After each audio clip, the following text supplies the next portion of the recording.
Our society is sick. Those who still have chaos in their hearts and fire in their bellies, those who still have some remnant of the animal and man within them, sense the walls of the modern world closing in around them like a zoo. All around us, we see the diminishment, the leveling, and denaturing of man. Already, we are haunted by the ghost of the coming world, in which the beast in man has been reduced to an insect, in which all of the energy, power, and potential which our species has stored up over millions of years of evolution and thousands of years of civilization will have been squandered. Everyone has a moral opinion about what must be done, yet their morals never touch upon the root of the problem. Our problem is not moral degeneracy, as many on the right often characterize it, nor is it the cruelty of human nature, as those on the left often suggest. Those who can see through the jungle of moral and political opinions know that our greatest danger is that we are developing a societal structure which restricts, diminishes, and atrophies life. The greatest men of history, the greatest civilizations of man, were both cruel and decadent in one way or another. Our fear should be that such men and such civilizations may never exist again, or, to use the same metaphor as Nietzsche, that mankind, once a fertile soil, will become barren and no longer be able to grow anything great.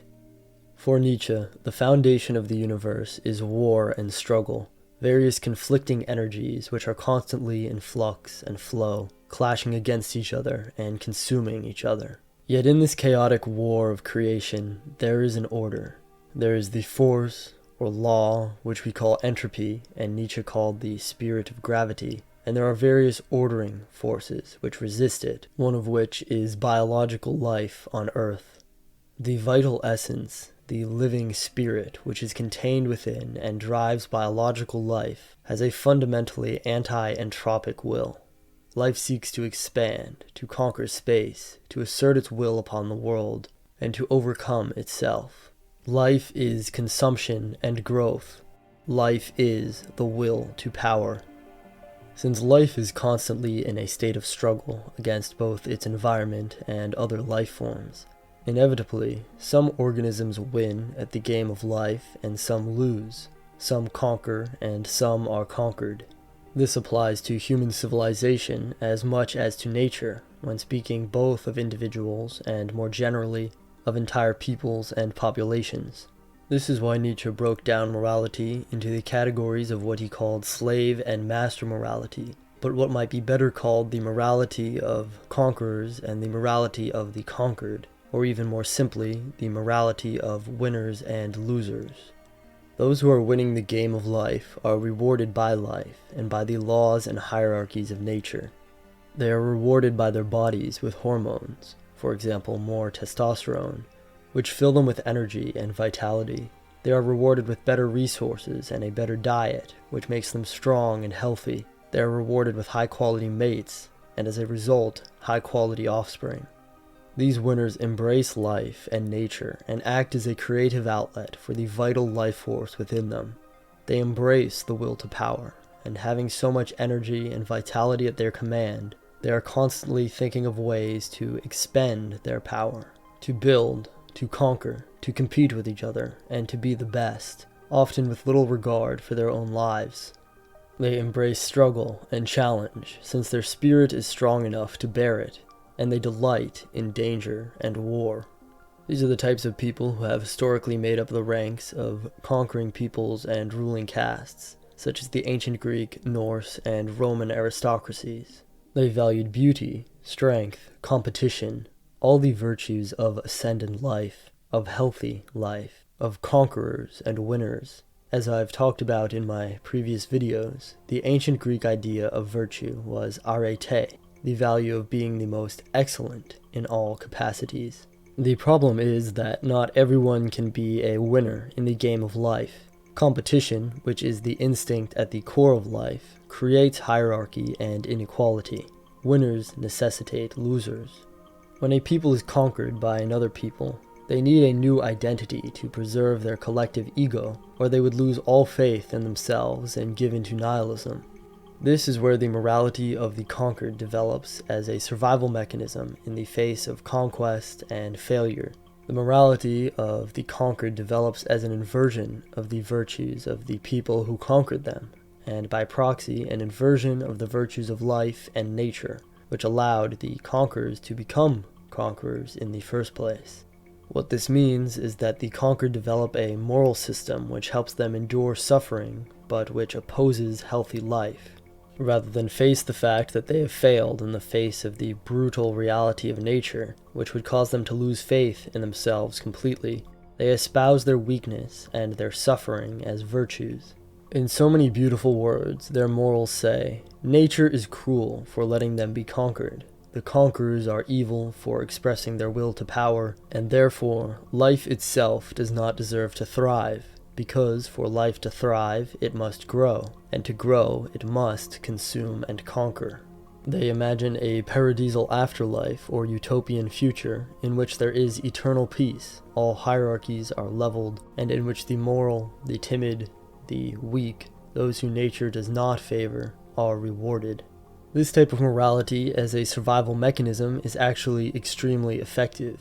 Often when a ruling caste has expelled all of their energy and their will to power is exhausted, the lower classes of their society or people who they have conquered will lead a moral revolution, like the French or communist revolutions. These revolutions allow the people who are at the bottom of society to invert the society's hierarchy and place themselves at the top. Thus, they use morality to conquer those who once conquered them by force. The problem stems from the fact that the morality of the conquered is maladaptive. While life-denying morality may help a people survive conquest in the short term, and even become conquerors themselves in the long term, when instated on a societal level, a life-denying religion or moral system causes a society to either collapse into violence and bloodshed, or to slowly decay. From this historical analysis, we can see that morality is a mask for our individual and collective will to power. It stems from psychology and biology. Recently, there have been studies showing that political ideology can be predicted based off of one's personality using the Big Five Ocean test, and with even more accuracy based off of one's disgust sensitivity. Even more alarming is a recently published study that says AI can accurately predict political leaning just by analyzing a person's facial features and structures. Recently, there was an article published titled "The Hunter-Gatherer Fitness Model of Political Ideology." The opening of the article reads, "The hunter-gatherer fitness model proposes that an individual's political ideology is largely determined by their relative level of fitness in a hunter-gatherer environment. One's ability to survive and thrive in a hunter-gatherer society is a leading factor behind their political preferences. This link is an adaptation to group survival in a resource-scarce world, and is an unconscious motivator in voting decisions and political activism." The article suggests that those who are less fit for survival in a hunter-gatherer environment base their political ideology on the distribution of resources and the leveling of hierarchies, while the more fit favor hierarchy. Again, we find the ideas of the Greek arete and the egalitarian utopia contrasted.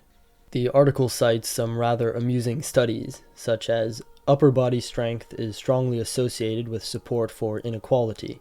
Peer-rated attractiveness and self-perceived attractiveness has a strong correlation with support for inequality. And injecting testosterone causes Democrats to shift toward conservatism. All of this is to demonstrate that morality does not stem from truth, reason, or metaphysics.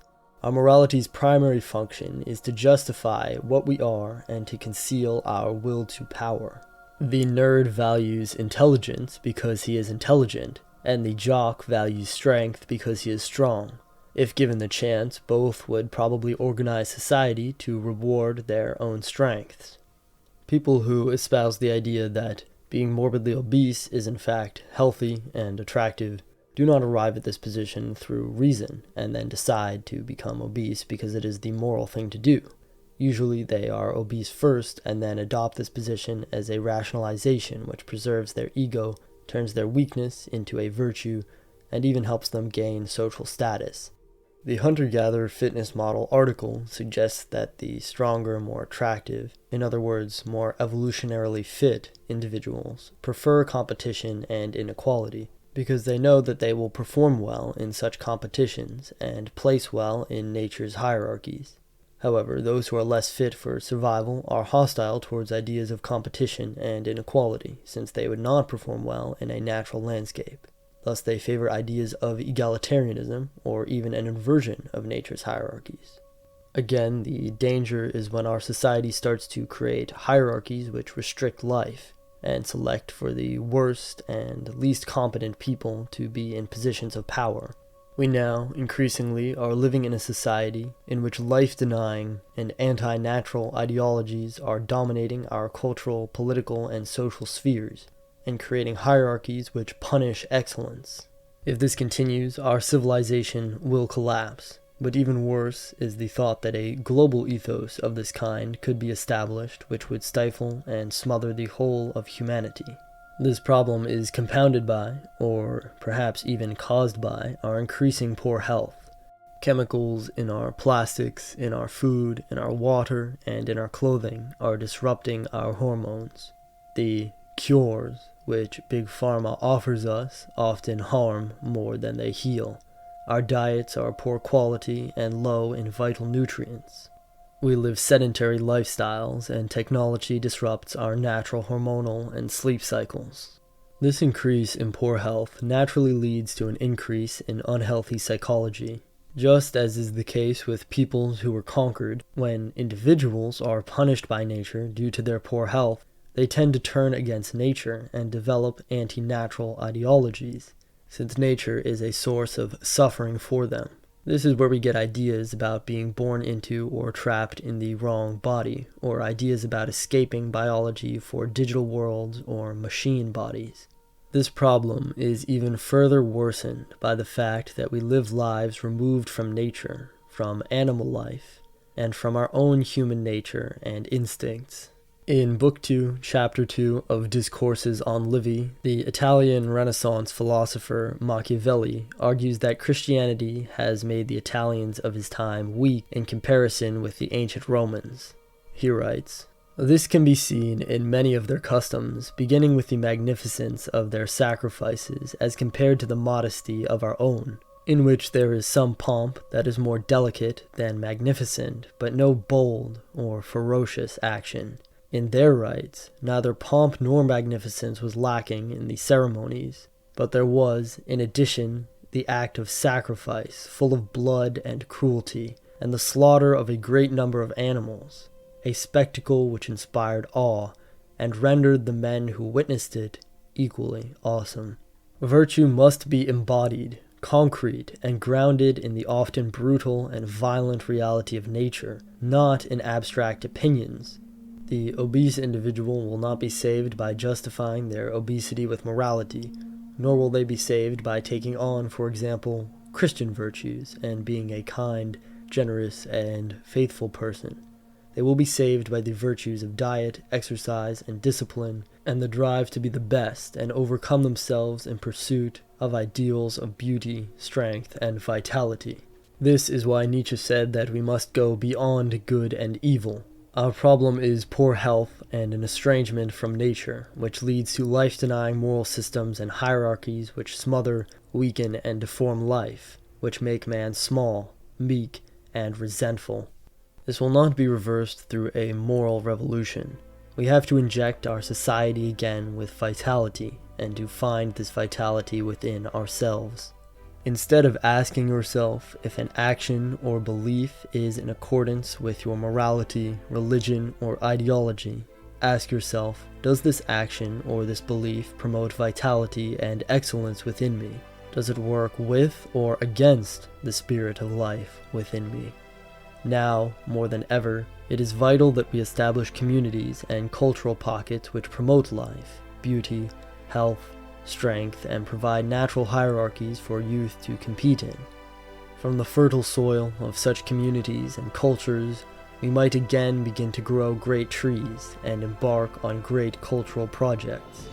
And most importantly, it is vital that we in the West learn to believe in ourselves again, to believe that we deserve to win and that life deserves to win, to believe that nature is good, despite being often harsh and unequal, and that our human nature is good, despite being sometimes animalistic and violent. Through us and in us, the spirit of gravity is raging a war against death and entropy. Do you have the strength of will to choose life? It is time for man to fix his goal. It is time for man to plant the germ of his highest hope. Still his soil is rich enough for it, but that soil will one day be poor and exhausted, and no lofty tree will any longer be able to grow from it. Alas, there comes a time when man will no longer launch the arrow of his longing beyond man, and the string of his bow will have unlearned to whiz. I tell you, one must still have chaos in one to give birth to a dancing star. I tell you, you still have chaos in you. Alas, there comes a time when man will no longer give birth to any star. Alas, there comes the time of the most despicable man, who can no longer despise himself. Behold, I show you the last man.